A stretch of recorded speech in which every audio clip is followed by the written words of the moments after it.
নেপালের অন্যতম সুন্দর জায়গা হলো ঘান্দ্রু গ্রাম।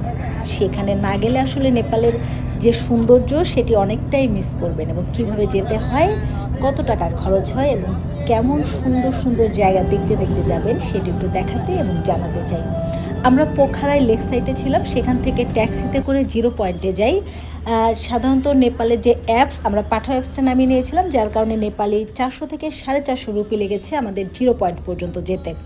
সেখান থেকে বাসে অথবা জিপে যাওয়া যায়। জিপে 6000 টাকা, সাধারণত 6 জন বা 4 জন হলে কিছুটা টাকা সাশ্রয় হয়, এবং আমরা যেহেতু 2 জন ছিলাম, যার কারণে আমরা সিদ্ধান্ত নিলাম বাসে চলে যাব, এবং আমরা বাসে উঠে পড়ি এবং এমন সুন্দর সুন্দর জায়গা দেখতে দেখতে চলে যাই। বাসে একজনের 550 নেপালি রুপি লাগে, এবং যাওয়ার পথে এরকম সুন্দর পাহাড়ি ঝর্ণা থেকে সৃষ্ট যে নদী, সেই নদী দেখতে দেখতে যাওয়া যায়। এবং বাসে 4 ঘন্টা লাগে, এবং মাঝখানে এরকম একটি জায়গাতে আমাদেরকে ব্রেক দিয়েছিল, এবং আমাদের সাথে আরও যাত্রী ছিল, তারাও সেখানে নামি আমরা বেশ কিছু ছবি তুলি, সেখানে বেশ কিছু সময় থাকি। এবং এখন যেহেতু নেপালে গরম, রোদ অনেক, মনে হবে মাথার উপরে প্রখর রোদ, কিন্তু খুব একটা রোদের তাপ কিন্তু নেই, অর্থাৎ ভ্যাপসা যে গরম সেটি নাই। এই বাসগুলোতে সাধারণত এসি নাই, কিন্তু 4 ঘন্টার সময় খুব একটা যে গরম সেটিও আমরা কিন্তু বুঝতে পারিনি। এবং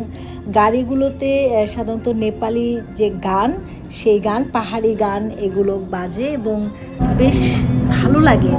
4 ঘন্টার সময় আসলে কীভাবে চলে গেছে আমি বুঝতেই পারিনি।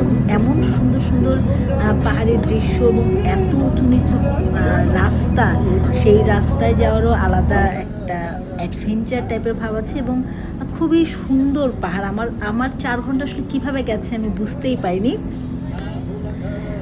এই ঘান্দ্রু গ্রামে যেতে আরও বেশ কিছুটা সময় লাগে, এবং যদি জিপে যেতে চান তাহলে পুরোপুরি ঘান্দ্রু পর্যন্ত যাওয়া যায়, কিন্তু এখন আসলে রাস্তা খারাপ এবং বাসে যার কারণে 1 ঘন্টা হেঁটে যেতে হয়। এবং প্রথম 3 ঘন্টা রাস্তা বেশ ভালো ছিল, কিন্তু শেষের 1 ঘন্টা এরকম ভাঙা রাস্তা দিয়েই যেতে হয়। আমরা সেভাবেই গিয়েছি, এবং পাহাড়ে উঁচু নিচু পাহাড়ে কিছুটা ভয় লাগে, এবং যাওয়ার পর থেকে ছোটো ছোটো অনেক ঝর্ণা চোখে পড়বে, এবং যে ক্লান্তি, সেই ক্লান্তি কিন্তু আসলে কেউই অনুভব করে না।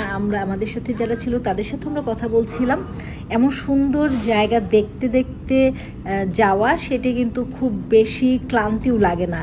এই 4 ঘন্টা পরে এবার আমাদের হাঁটার পালা, এবং 1 ঘন্টা হেঁটে আমরা পোখারা থেকে 4 ঘন্টা বাসে আসছি। এখন এই রাস্তা দিয়ে 1 ঘন্টা হাঁটবো, আর পাশের অসাধারণ সুন্দর ভিউ, এবং